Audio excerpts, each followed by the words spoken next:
All right, Huma, welcome to Money Bites. You had a very interesting career journey that spans multiple countries. Can we start off with where you started your career? Yes, so my educational background is actually from Pakistan.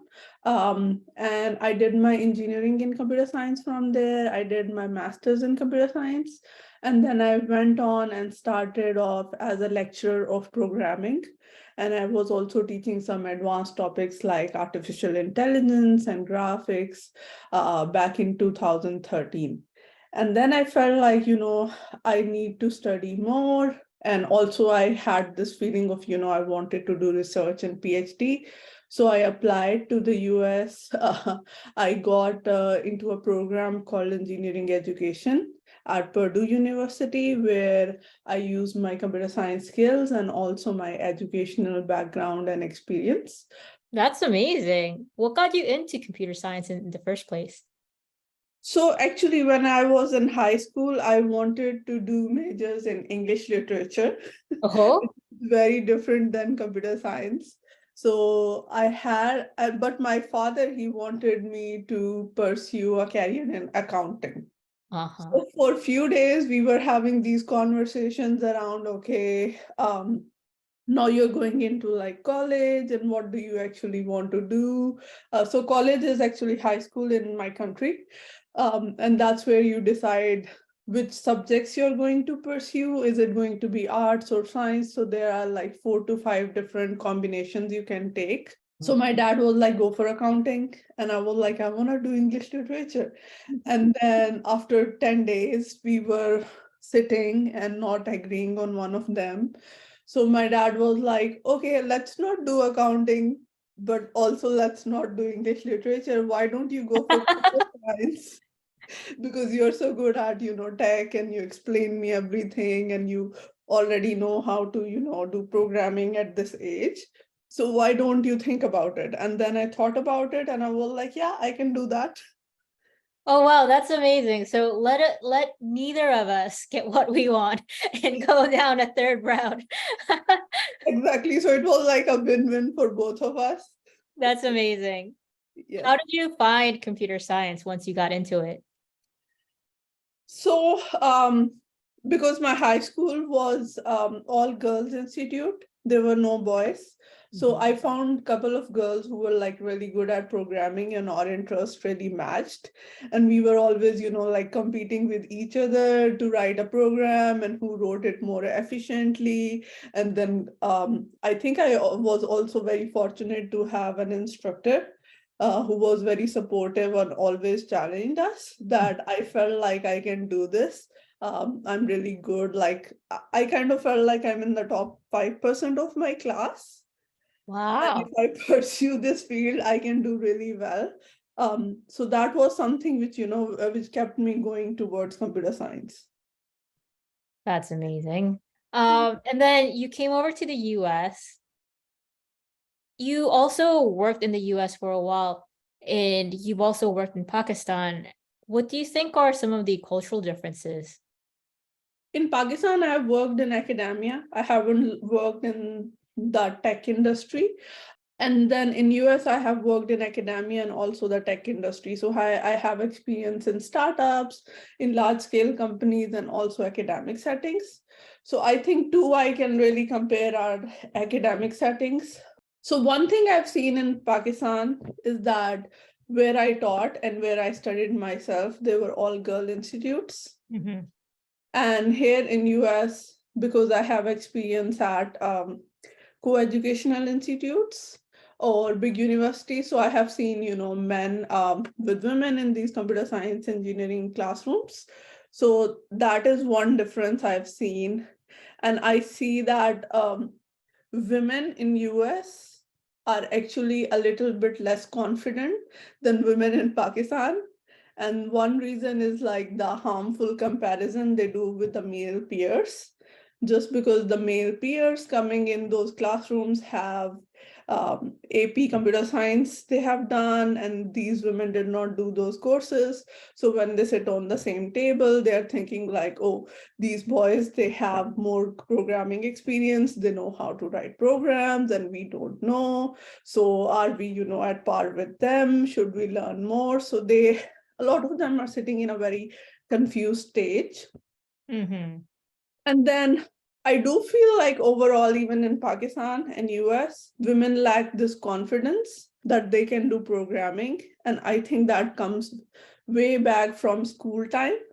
They're kind of taught they're not good at maths, they're not good at physics, or they can't excel in these fields because they are mainly male dominated fields. This I have seen like both in Pakistan and US, that women generally feel that these fields are male dominated. Gotcha. Interesting. You did your PhD thesis on this. Yes. Do you feel that in your thesis, you mentioned something about the computational identity? Yes. Do you feel that this is because, as you mentioned, the women are coming in with less computer science oriented learnings from their background, or is there an actual gender societal issue here? When you look at your identity, any kind of identity, three pieces make it. So the first piece is interest, the second piece is recognition, and third is skills. So you can say skill is programming and doing maths or performing good at calculus. So all of those things are skills, right? Mhm. And then recognition is someone coming and telling you, you're really good at programming, you're really good at calculus, or, just me, myself, believing that I'm really good at something is recognition. And then interest is, okay, I have free time. I like doing programming. Let's do programming. Let's do calculus instead of, like doing something else. So all of these three components always make our identity in anything. So if you say you have a physics identity, you have interest in physics, others recognize that you're good at physics, and then you have like all these skills to perform physics on a real world problem or something. Women are not recognized. So even if they do have the skills and the interest, if someone is not, telling them that you're good at this thing, you should pursue it, they feel like they don't have this identity. So Mm. being recognized as someone who's good at computer science really builds your computational identity, and that's what my research is on. Taking a step back, do you think young girls have the interest to begin with? Or is that something that needs to be better fostered? I feel like that if you give same opportunities to male, female peers, they would develop the interest. Mhm. But same opportunities are not given from very young age.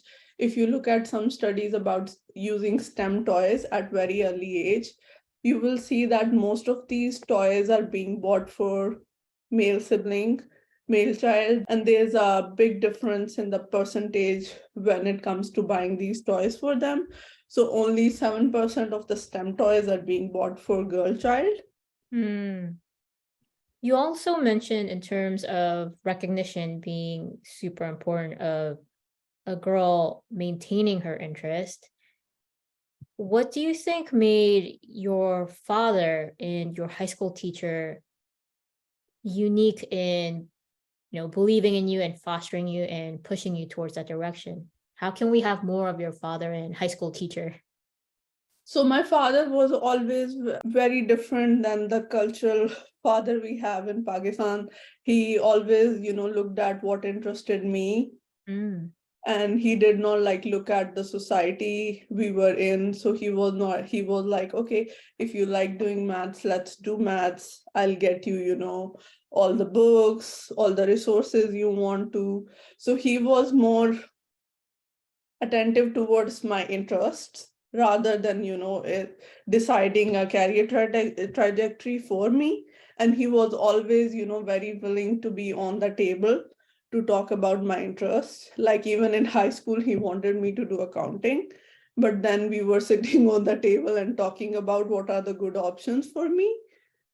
So I think two things: being attentive towards your child and their interest. And the other thing was, being open to conversation and change. Mm, My high school teacher, she herself was very interested in programming. mm. So she became kind of like a role model for us, that if she can do it, we can also do it. Do you think there are systematic changes that we can put more of our resources to accelerate more women in STEM? So yes, I feel like there are systematic changes which need to come from personal level as well as from other entities. There's a lot of media culture which needs to be changed around these computational identities. Like whenever you see a techie, you have these stereotypes in media around them, that this person has obsessive working hours, the dresses in a hoodie, has a certain kind of like appearance, um, where they're not expected to wear like a suit and a tie. So all of that plays in our mind, and we think like, are we like that kind of person who we are looking in the media? And if we don't resonate with that person, we feel like, okay, this is not the identity we want to have, even if we have interest and skills. So media needs to bring in a change. Then there are change at every level which needs to be done. Like women need to be more confident, they need to believe more in their own abilities. Men need to support women, either if they are fathers or brothers or your peers or colleagues. And then even I think mothers and grandparents have roles to play. Like if your mother is telling you you can do it, all women can do it, then you go for it. If grandparents are buying STEM toys for the male child in the family and not for the female child, that also brings in discrimination at very early age. So I Mm. feel like in whatever role you are in the society, you have a part to play in bringing women to tech. You feel in your own experience, so you came to the US for your PhD and you also worked, as you said, in startups and bigger companies, etc. Mhm. You feel you had the support that you needed, or did you actually experience missing the support? So I feel like I was supported in my household and by a lot of my instructors. It could be that I was lucky or I was raised in this environment which really supports and boosts my confidence. I also feel like my own personality, I have a little bit of more reliance and confidence on myself, where I believe more on self recognition than recognition by other people. But as I stepped more into the field, there were problems and there were barriers and barriers of different kind, I felt. And then I felt like, okay, I need to remove these barriers for the other women in the field. Can you give an example?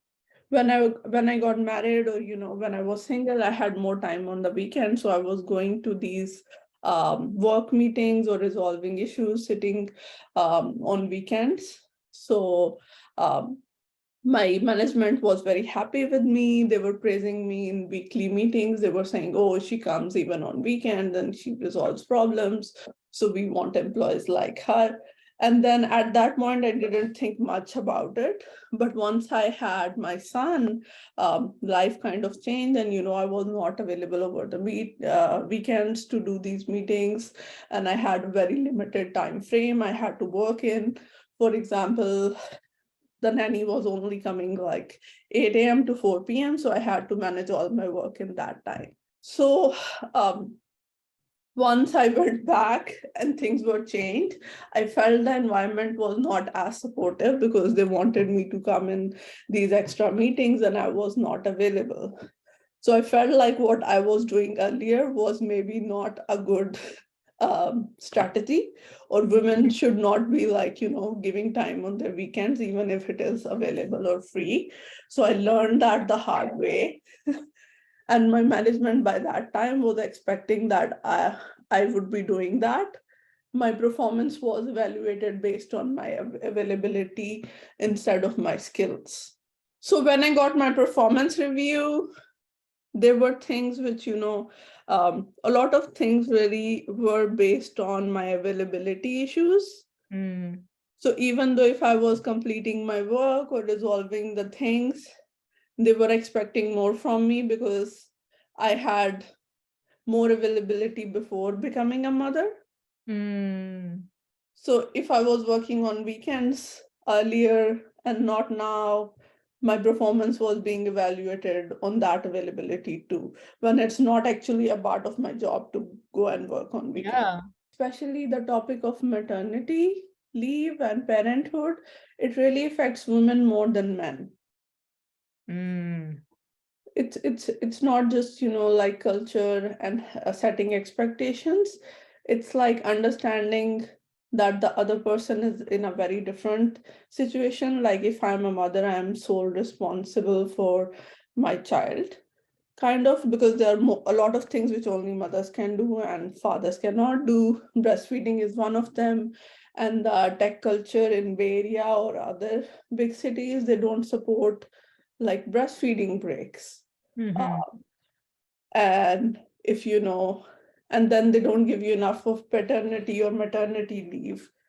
So fathers have it even less than the mothers, where I think it is unfair for them because they are also trying to take on equal responsibility of the child. And fathers get just like half the time. Then the average time in Bay Area to get a maternity leave is 6 weeks to 8 weeks.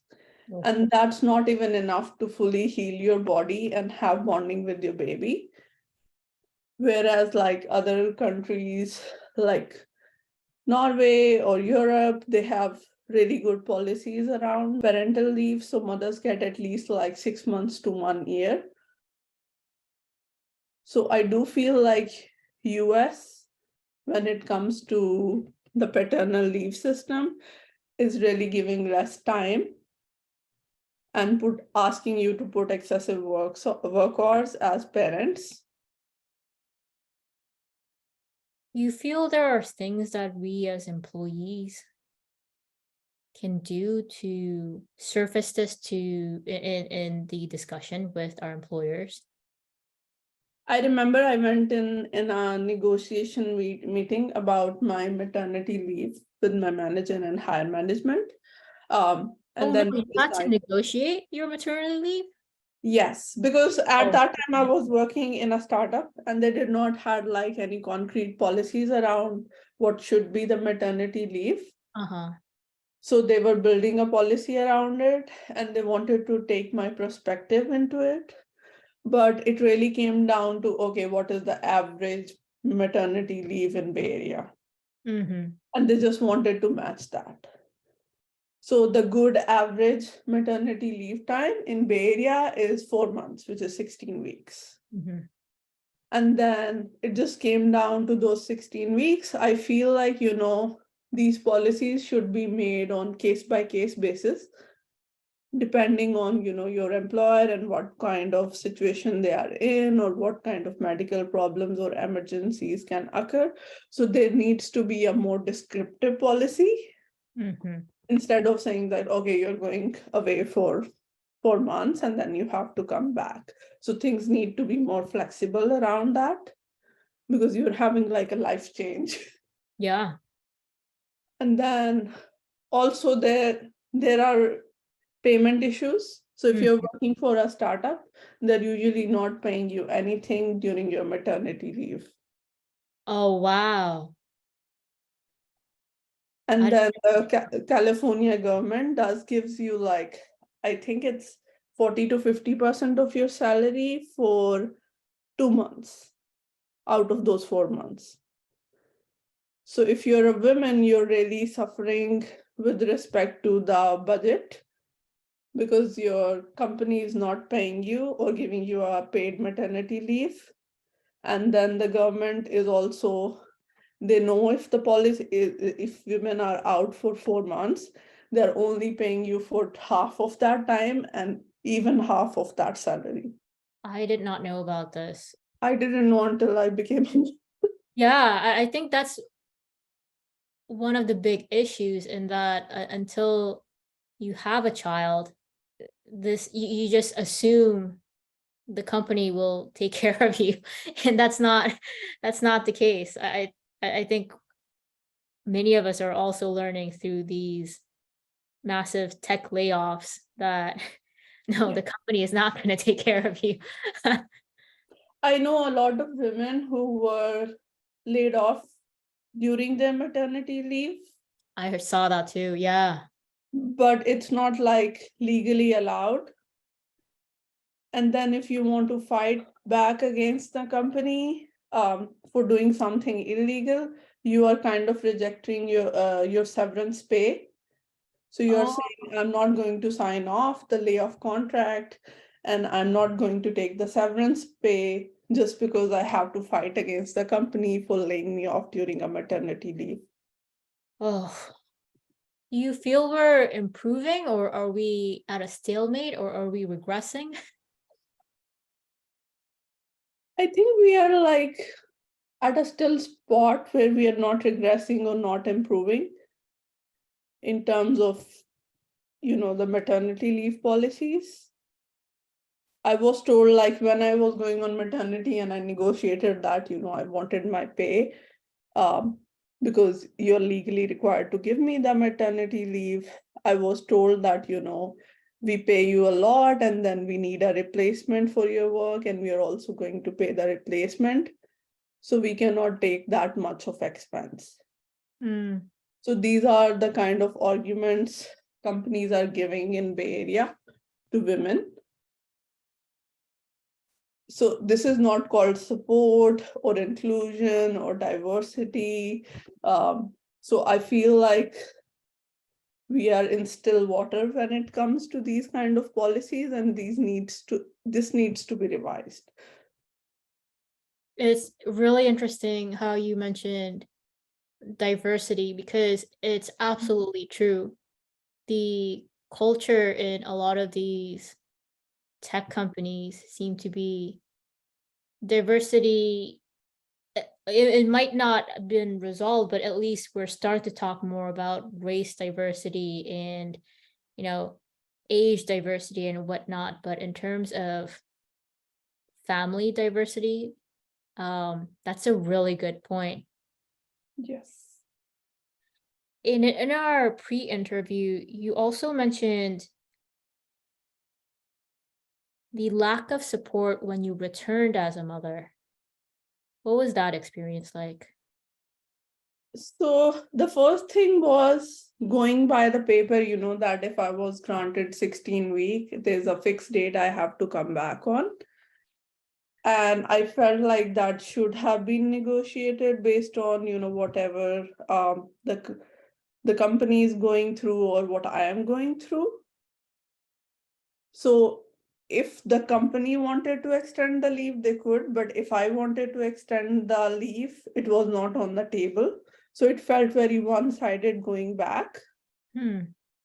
And then there was lack of support, like I was using childcare for my son. And then I told you, like, it was 8 to 4 p.m. and I had to do all my work and meetings in that time.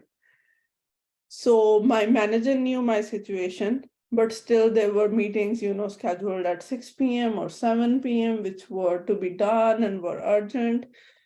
So I felt like I was not being taken into consideration.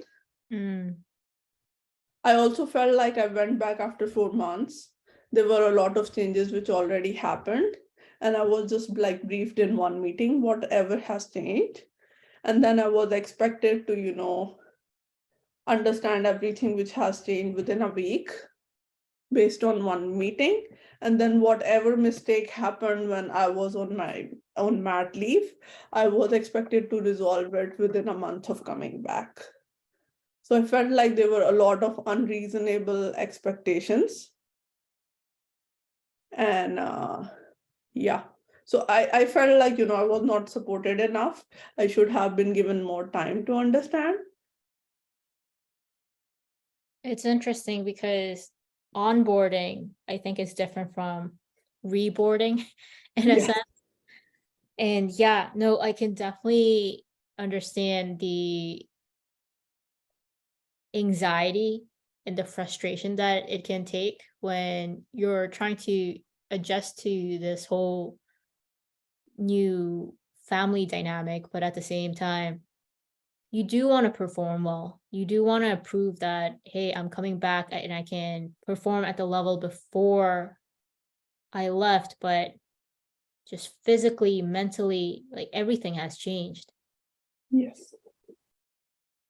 I think like the two systems are so much like different from each other. I didn't know a lot of things about bearing a child. Like I didn't know they don't sleep until 7 or 8 months. I didn't know a lot of things. And when I went back, I was telling my manager that I didn't know all of this. And still, I felt like even after hearing all of my issues and on what kind of timing and mental state I'm functioning at that time, it was not taken into accountability. What do you think companies could do better? What's fundamentally missing? Wait, before even I ask that, were your managers mothers and fathers? Like, were they parents themselves? No, Do you think the lack of that experience played into the lack of potential empathy? yes, to an extent, because the people who were already parents kind of resonated with me and were, more empathetic towards my situation versus my team. So my team had no parent at all. And I was the first parent in my team. So I felt like, they're in a just a very different setting in their life where they don't understand I'm coming from.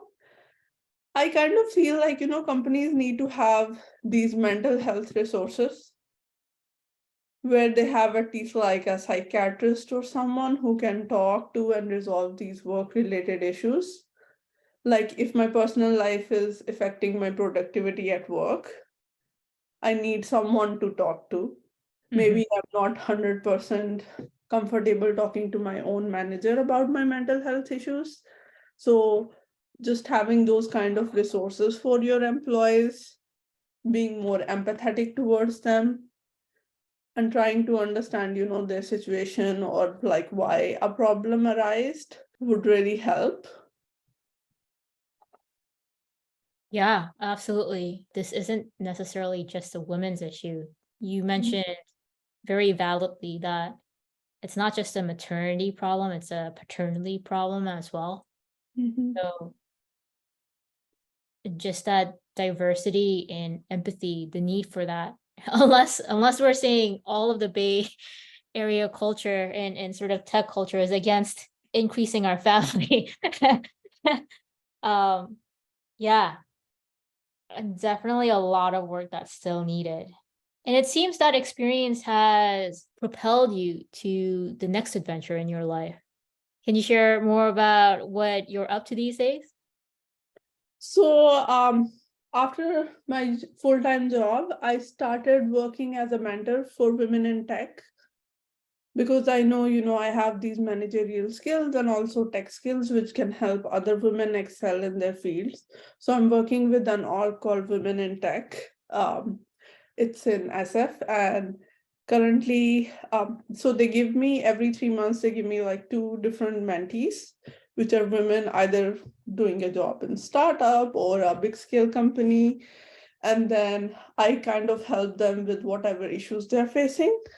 So if they want to improve their communication or build more network around them or just, improve on any of the skills, I kind of help them get the resources they need and also give them encouragement that they can do it.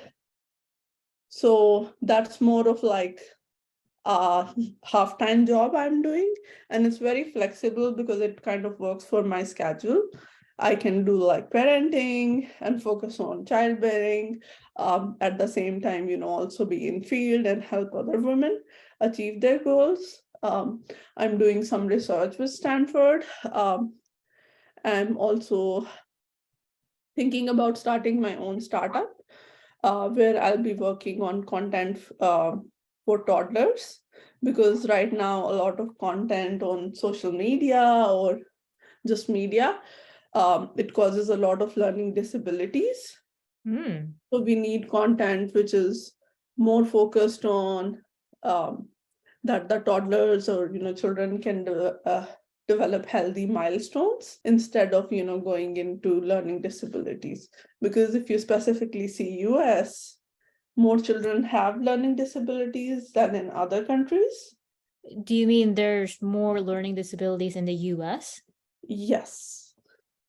Oh, If you look at the stats, US has a higher number of children who have learning disabilities as compared to other countries. is it the fact that there's higher absolute number, or is it the fact that there's more children that are diagnosed? It could be that more children are diagnosed, but other reasons behind learning disabilities are, giving more screen time to children who are under 2. Mm, And because, a lot of technology and screen time is available in US and parents work so much that they just like put their child in front of TVs or screens or tabs. It's also genetic, right? So if you give birth to a child after 35 or so maternal age, then there is a higher chance of being of having a learning disability. ah, And just because of the work culture in US, women are more, they want to settle more into careers and give birth after 30s, 35s, which is not the case in other countries. So I think like all of this society pressure and working environment plays into it. yeah. So I'm trying to do my part where at least, the things we have control on, which is the content being shown on these screens, does not causes learning disabilities. That sounds like an amazing mission. Thank you. Do you think in your own startup, what would your maternity and paternal policy would be if you had sort of full say on it? I have seen, honestly, like based on my other mother friends and peers and my own experience, I would say a policy which is 1 year Mhm. break from work would be really great. And I would be willing to do that for my employers just because, I have been through the situation and I understand that if you're not functioning 100%, if you're not like physically fit or back in your shape, if you're not mentally back in the space you were, you cannot perform 100%. So I would give them at least 1 year and trust on their abilities. That sounds amazing. Pay it forward. Yes. Love it. Thank you so much, Huma. This was a really good talk. Thank you.